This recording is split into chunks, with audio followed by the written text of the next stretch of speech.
एक साधु की कहानी। एक बार एक गांव में एक साधु रहता था जो भगवान पर बहुत विश्वास रखता था। यह बार वह साधु पेड़ के नीचे बैठा था और भगवान को याद कर रहा था, तो अचानक वहां बाढ़ आ गई। चारों तरफ पानी ही पानी। सब लोग अपने आप को बचने के लिए ऊपर पहाड़ की तरफ भागने लगे। उनमें से एक आदमी देखा कि इस हालत में भी साधु जी भगवान की तपस्या कर रहे हैं। वह सोचा कि ये अपने आप को बचने के लिए कहीं जा क्यों नहीं रहे हैं, तो उसे साधु से बोला, अरे आप कहीं जा क्यों नहीं रहे हो? आप भी मेरे साथ ऊपर पहाड़ की तरफ चलो, नहीं तो डूब जाओगे। साधु बोले, अरे हमें क्या होगा, मैं भगवान की इतनी तपस्या करता हूँ, मुझे कुछ नहीं हो सकता, मुझे भगवान अपने आप बचाएगा।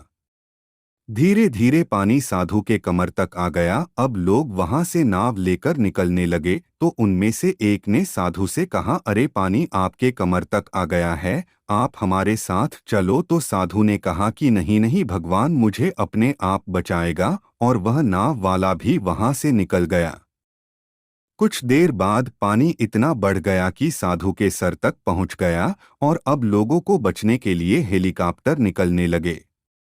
एक हेलीकॉप्टर साधु के पास आया, जो कि आखिरी हेलीकॉप्टर था। साधु के पास नीचे रस्सी फेंकी और बोला, इसे पकड़ो और ऊपर आ जाओ, नहीं आप डूब जाओगे। यह आखिरी हेलीकॉप्टर है और आपके पास में दूसरा कोई रास्ता नहीं है बचने के लिए। साधु ने कहा, यह रस्सी वापस ऊपर खींच लो और आप चले जाओ, मुझे भगवान के ऊपर पूरा भरोसा है, वह मुझे बचा लेगा। पानी काफी ऊपर आ गया, पेड़ डूब गया और साधु की भी डूबने से मौत हो गई।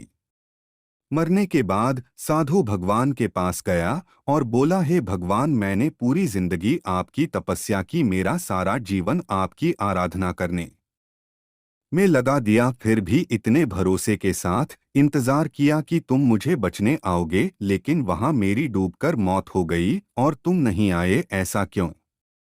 भगवान बोले, मूर्ख इंसान, एक नहीं 3 बार आया था। वो तीनों बार मैं ही तो था, पहला पैदल, दूसरा नाव के द्वारा और तीसरा हेलीकॉप्टर के द्वारा, लेकिन तुमने मेरा एक भी अवसर पहचान नहीं पाया, पता नहीं किसका इंतजार कर रहा था।